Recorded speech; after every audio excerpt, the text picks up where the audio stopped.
স্বাগত ডিবিসি দেশের সংবাদে আপনাদের সাথে আছি অর্ঘমিত্র তরফদার। এবার জানাবো খবরে বিস্তারিত। ঈদ যাত্রায় মহাসড়কের পরিস্থিতি জানাতে সাভার ও গাজীপুর থেকে যুক্ত হচ্ছেন আমাদের সহকর্মীরা। প্রথমেই চলে যাব সাভারে। ঈদ যাত্রায় নবীনগর চন্দ্রা মহাসড়কের পরিস্থিতি জানাতে যুক্ত হচ্ছেন সহকর্মী শফি মাহমুদ। শফি, মহাসড়কে যানবাহনের চাপ কেমন দেখছেন এবং কোথাও যাত্রীদের কোনো অভিযোগ পেয়েছেন কিনা জানাবেন।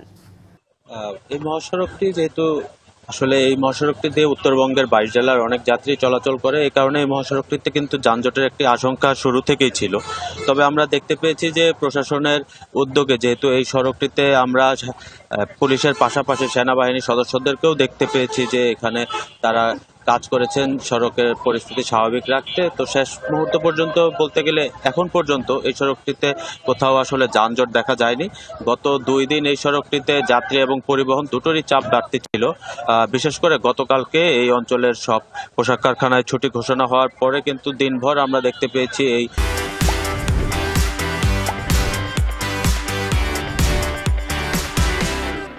ঢাকা রিচা মহাসড়কে এবং নবীনগর চন্দ্রা মহাসড়ক দুটিতেই যথেষ্ট পরিমাণ যাত্রী এবং পরিবহনের চাপ ছিল। সেই চাপ কিন্তু সামাল দিতে পেরেছে প্রশাসন। যানজট ছাড়াই এই অঞ্চলটি নির্বিঘ্নে ত্যাগ করতে পেরেছে যাত্রীরা। তবে যেটি অভিযোগ ছিল যে বাড়তি ভাড়া আদায়ের, সেই অভিযোগটিও কিন্তু আমরা গত 2 দিন যাত্রীদের কাছ থেকে পেয়েছি যে উত্তরাঞ্চলের বিভিন্ন গন্তব্যে সিট প্রতি 300 থেকে 1000 টাকা পর্যন্ত বাড়তি ভাড়া আদায়ের অভিযোগও করেছিলেন যাত্রীরা। তবে সবকিছু মিলিয়ে আমরা দেখতে পেয়েছি অনেকে আবার খরচ বাঁচানোর জন্য কিন্তু ট্রাকে করেই গন্তব্যের উদ্দেশ্যে ছুটে চলেছেন। এভাবেই আসলে এই অঞ্চলে যারা ছিল তারা সকলেই চেষ্টা করেছেন ঈদের ছুটিতে বাড়ি ফিরে পরিবারের সাথে ঈদ করার জন্য, এবং সেই ঈদের যাত্রাটি এবার কিন্তু সাভার অঞ্চলে অনেকটাই স্বস্তিদায়ক হয়েছে। শফি, ধন্যবাদ আপনাকে। এবার আমরা চলে যাব গাজীপুরে ঢাকা ময়মনসিংহ ও ঢাকা টাঙ্গাইল মহাসড়কের পরিস্থিতি জানাতে গাজীপুরের রাজেন্দ্রপুর চৌরাস্তা থেকে যুক্ত হচ্ছেন সহকর্মী মাহমুদা শিকদার। মাহমুদা, আপনাদের ওখানে সড়কের যানবাহনের চাপ কেমন দেখছেন জানাবেন।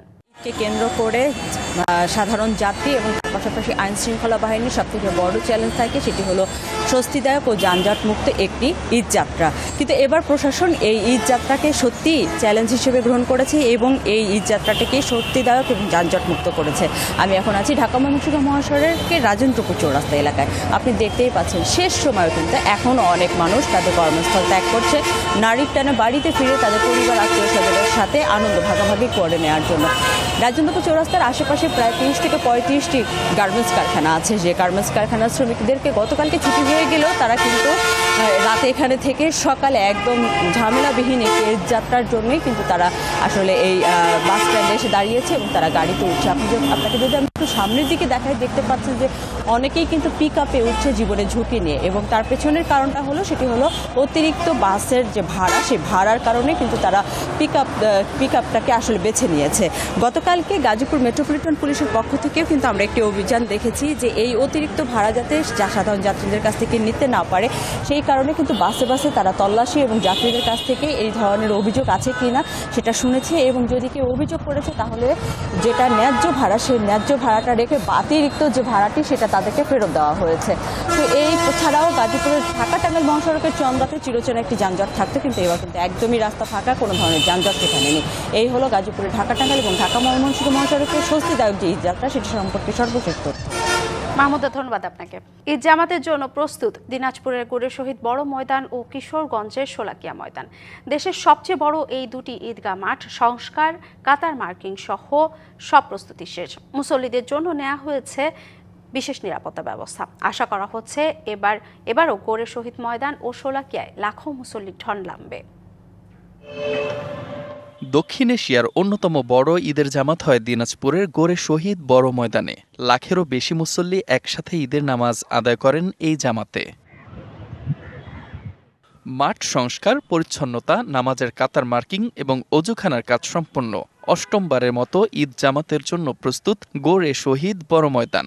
এখানে প্রথম জামাত অনুষ্ঠিত হবে সকাল 9টায়। আশা করি 200 কাতার হবে, লক্ষাধিক মুসল্লি এখানে ইনশাল্লাহ জমায়েত হলে এখানে আমাদের স্থানের সংকুলন হবে ইনশাল্লাহ। মুসল্লি গণের উত্তম পরিবেশ তৈরি করার জন্য আমরা চেষ্টা করছি। মুসল্লিদের নিরাপত্তায় কাজ করবে আইন শৃঙ্খলা বাহিনীর 3 শতাধিক সদস্য।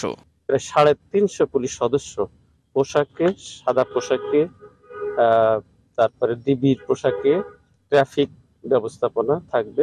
198তম ঈদ উল ফিতরের জামাতের জন্য শেষ মুহূর্তের প্রস্তুতি চলছে কিশোরগঞ্জের শোলাকিয়া ঈদগাহ মাঠে। নেওয়া হয়েছে প্রয়োজনীয় প্রস্তুতি। ঈদের জামাত শুরু হবে সকাল 10টায়। সুপেয় পানির ব্যবস্থা, ওয়াশরুমের জন্য আমরা জনস্বাস্থ্য প্রকৌশল এবং পৌরসভার সহায়তায় প্রয়োজনীয় ব্যবস্থা গ্রহণ করেছি। এবার আমরা যারা আসবেন মুসল্লি, যারা ঈদের জামাতে অংশগ্রহণ করবেন, তারা শুধু জায়নামাজ এবং মোবাইল ক্যারি করতে পারবেন। পুলিশের 4 স্তরের নিরাপত্তার পাশাপাশি বিজিবিও মাঠে থাকবে। আমাদের নিশ্চিত নিরাপত্তা ব্যবস্থা বিরাজমান। এখানে আমরা কয়েকটা স্তরে আমাদের নিরাপত্তা, আমাদের এভারেজে 1100 মতো আমাদের ফোর্স বিভিন্ন জায়গায় ডেপ্লয়েড থাকবে। মুসল্লিরা নির্বিঘ্নে ঈদের নামাজ আদায় করতে পারবেন বলে আশা প্রশাসনের। Mustafa Kamal, DBC news desk. চট্টগ্রামে ইফতার মাহফিলের আবহে চলছে নির্বাচনী সংযোগ। ইফতার আয়োজনের মাধ্যমে সাধারণ মানুষের কাছে পৌঁছে দেওয়া হচ্ছে নির্বাচনী বার্তা। বিএনপি, জামায়াত, এলডিপির মনোনয়ন প্রত্যাশীরা 16টি সংসদীয় আসনকে ঘিরে ছিলেন তৎপর। সংস্কারের পর জাতীয় নির্বাচনের ডামাঢোল বাজবে। সেই পথ ধরে চট্টগ্রামের প্রতিটি সংসদীয় আসনে রাজনৈতিক দলগুলোর সম্ভাব্য প্রার্থীরা ইফতার পার্টি ও সামাজিক অনুষ্ঠানের মাধ্যমে সেরে নিচ্ছেন মাঠের প্রস্তুতি। অনেকেই সেহরি ও ইফতার সামগ্রী বিতরণ করছেন দুস্থদের মাঝে। প্রার্থীরা ছোট আয়োজনের মাধ্যমে যাচ্ছেন ভোটারদের কাছে। মহানগরীর প্রতিটি কমিউনিটি সেন্টার, রেস্তোরাঁ, খোলা মাঠ, মসজিদ প্রাঙ্গণ সব জায়গায় প্রতিদিন ইফতারের আয়োজন চলছে। সামাজিক অনুষ্ঠানের মাধ্যমে নির্বাচনী বার্তা পৌঁছে দেওয়া হচ্ছে সাধারণ মানুষের কাছে। যেহেতু নির্বাচন সামনে, তো স্বাভাবিকভাবে আমাদের নেতাকর্মীদের মধ্যে একটা উৎসাহ দেখা যাচ্ছে এবং নির্বাচনকে ঘিরে তাদের চিন্তা, জনগণকে নিয়ে তাদের যে সম্পৃক্ততা জনগণের সাথে, এটা তো কাজ করছে। এই কাজগুলোর মধ্যে যেমন কেউ কেউ দেখবে রাজনীতি, একই সাথে আমি দেখি আমি মানুষের সাথে আছি, আমি রাজনৈতিক সোশ্যাল ক্যাম্পেইনে আছি। চট্টগ্রামের 16টি আসনেই প্রার্থী ঘোষণা করেছে জামায়াত ইসলামী। ইফতার মাহফিল সহ বিভিন্ন অনুষ্ঠানে তাদের প্রার্থীরা যোগ দিয়ে সরাসরি ভোট চাওয়ার সুযোগ পাচ্ছেন। আমরা জামায়াত ইসলামী আগামী নির্বাচনে 19টা আসনে আমরা অত্যন্ত ভালো একটা রেজাল্ট করতে পারব। জনগণ আমাদের দিকে চেয়ে রয়েছে। ইফতার মাহফিলের আয়োজন করে মহানগর উত্তর ও দক্ষিণ জেলা লিবারেল ডেমোক্রেটিক পার্টি। ইফতার মাহফিলের মধ্য দিয়ে নিজেদের গোছাচ্ছে নতুন দল জাতীয় নাগরিক পার্টিও। উত্তর দক্ষিণ মহানগর আমাদের এলডিপি, আমরা এখানে ইফতার পার্টি করেছি প্রত্যেক দলের সাথে সমন্বয় করে। আমাদের উদ্দেশ্য আগামী দিনে যে নির্বাচন হবে সেই নির্বাচনের জন্য প্রস্তুতি নেওয়া। আমাদের প্রস্তুতি খুবই গঠনতান্ত্রিক এবং গণতান্ত্রিক এবং তৃণমূল কেন্দ্রিক। আমাদের ভিতরে একটা ঐক্যমতের ব্যাপার আছে যে আমরা ইলেকশনে যদি অংশগ্রহণ করাও দরকার, তা আমরা অবশ্যই করব। দীর্ঘদিন পর নিজ এলাকায় ঈদ করবেন বিএনপি সহ বিভিন্ন রাজনৈতিক দলের হেভিওয়েট প্রার্থীরা। সব মিলিয়ে এবারের ঈদেও থাকবে এক ধরনের নির্বাচনী আমেজ। মাসুদুল হক, ডিবিসি নিউজ, চট্টগ্রাম। বন্ধুমহল ফেনী জেলার উদ্যোগে রোজার মাসে ছিন্নমূল মানুষের কথা চিন্তা করেই পরিচালনা করা হচ্ছে বিনামূল্যে ইফতার কার্যক্রম। ইফতার বুথ থেকে প্রতিদিন গড়ে 250 থেকে 300 মানুষকে দেওয়া হয় ইফতার। দেশি ও প্রবাসীদের আর্থিক সহযোগিতায় এই কার্যক্রম চলছে। সমাজের অবহেলিত হতদরিদ্র মানুষের কথা চিন্তা করে বিনামূল্যে ইফতার বুথ পরিচালনা করছে স্বেচ্ছাসেবী সংগঠন বন্ধুমহল ফেনী।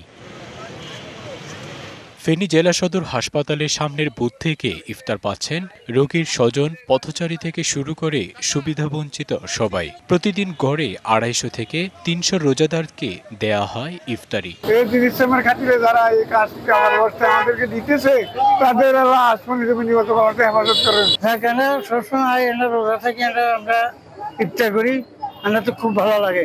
দেশি ও প্রবাসীদের আর্থিক সহযোগিতায় এই কার্যক্রম চলমান রয়েছে বলছেন আয়োজকরা। তার 10 মিনিট আগে আমাদের ইফতার বুথটা চালু করি, যাতে এখানে যারা ইফতারের অসহায় অবস্থা থাকে বা ইফতার কিনতে পারতেছে না বা সময়ের জন্য ইফতার পাচ্ছে না, তারা যেন আমাদের ইফতার ব্যাংক থেকে আমার একটা ইফতারের উপহার এবং একটা ফানি নিয়ে তাদের ইফতারটা শেষ করতে পারে। বন্ধুমহলের উদ্যোক্তা প্রবাসী তরুণ যেগুলো মাইনের উদ্যোগে একজাক তরুণের প্রচেষ্টায় এবং কষ্টের প্রতিফল হিসাবে পাচ্ছে আমরা 150 দিয়ে শুরু করেছি। প্রথম রমজানে এই কার্যক্রম উদ্বোধন করেন ফেনীর অতিরিক্ত জেলা প্রশাসক।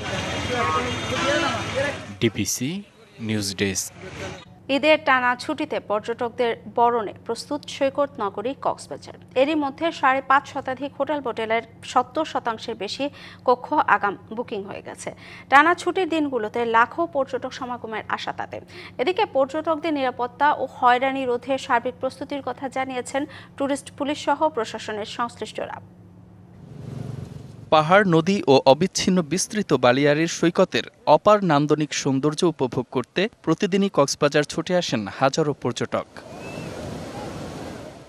আর টানা ছুটির দিনগুলোতে সমুদ্র সৈকত সহ বিনোদন কেন্দ্রগুলো মুখরিত থাকে পর্যটকদের পদচারণায়। উৎসবের নগরীতে রূপ নেয় পুরো শহর।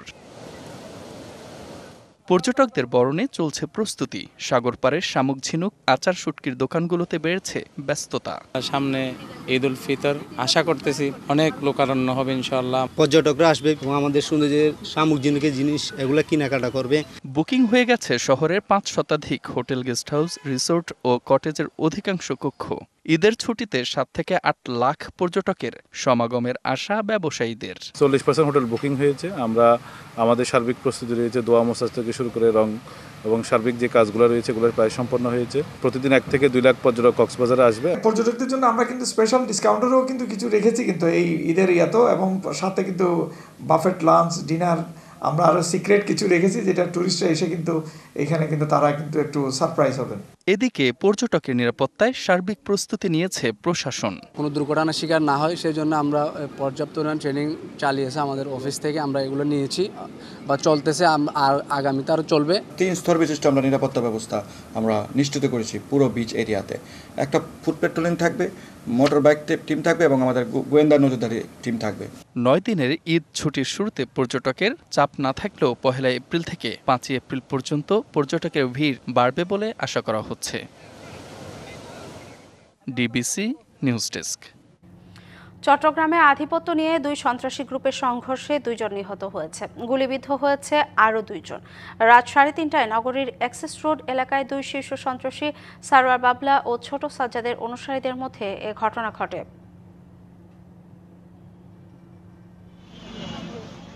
মধ্যরাতে একটি প্রাইভেট কারে শীর্ষ সন্ত্রাসী সারোয়ার বাবলার নেতৃত্বে ৬ জন শাহ আমানত সেতু এলাকায় বালু মহালে আসে। সেখান থেকে ফেরার পথে আরেক শীর্ষ সন্ত্রাসী ছোট সাজ্জাদের অনুসারী হাসান ও খুরশেদের নেতৃত্বে ৪ থেকে ৫টি বাইকে তাদের গুলি করতে করতে ধাওয়া করে। প্রাইভেট কারটি অ্যাক্সেস রোড এলাকায় পৌঁছালে ৫ থেকে ৬টি ব্যাকে করে আসা দুর্বৃত্তরা প্রাইভেট কারকে লক্ষ্য করে গুলি ছুড়লে ঘটনাস্থলেই মানিক ও আবদুল্লাহ নামে ২ জনের মৃত্যু হয়। প্রত্যক্ষদর্শী ও সরোয়ারের সহযোগী হৃদয় ঘটনার বর্ণনা দেন, জানান তাদের কাছে ছিল ভারী অস্ত্র। ওখানে গুলি করছে, ওনারা দূর শুনছি আমরা। উনি এখানে আসছিল, এখানে উনি কার ড্রাইভিং করেন, আর এখানে ওনারা কি বলে গুলি করে মেরে ফেলছে। মানে মানিক আর আবদুল্লাহ যে যারা মারছে তারা বিশ্বাসে আমরা তো জানি না কি জন্য মারছে এটা। আমরা বাবার বাইকে নিয়ে যাবো, আমরা ফুস মারার দরকার নাই, কোনো বিচারের দরকার নাই। ঘটনাস্থলের অদূরেই ছিল পুলিশের টহল গাড়ি। এই বিষয়ে ক্যামেরার সামনে কথা বলতে রাজি নন পুলিশের কেউ। আপনি যা দেখছেন আমি তাই দেখছি মেডিকেলে। চট্টগ্রামে চাঞ্চল্যকর 8 মার্ডার মামলার আসামি ও শীর্ষ সন্ত্রাসী সাজ্জাদ আলী খানের সহযোগী ছিলেন সরোয়ার বাবলা। সর্বশেষ ২০২৪ সালে পুলিশ তাকে গ্রেপ্তার করে। আরেক শীর্ষ সন্ত্রাসী পুলিশ পেটানোর হুমকি দেয়া ছোট সাজ্জাদকে সম্প্রতি ঢাকা থেকে গ্রেপ্তার করে পুলিশ। মাসুদুল হক, ডিবিসি নিউজ, চট্টগ্রাম। ডিবিসি দেশের সংবাদে এই ছিল এখনকার মতো। ডিবিসি নিউজের সংবাদগুলো পড়তে ভিজিট করুন dbcnews.tv আর ভিজিট করুন ডিবিসির ফেসবুক পেজ এবং ইউটিউব চ্যানেল। ডিবিসির সঙ্গে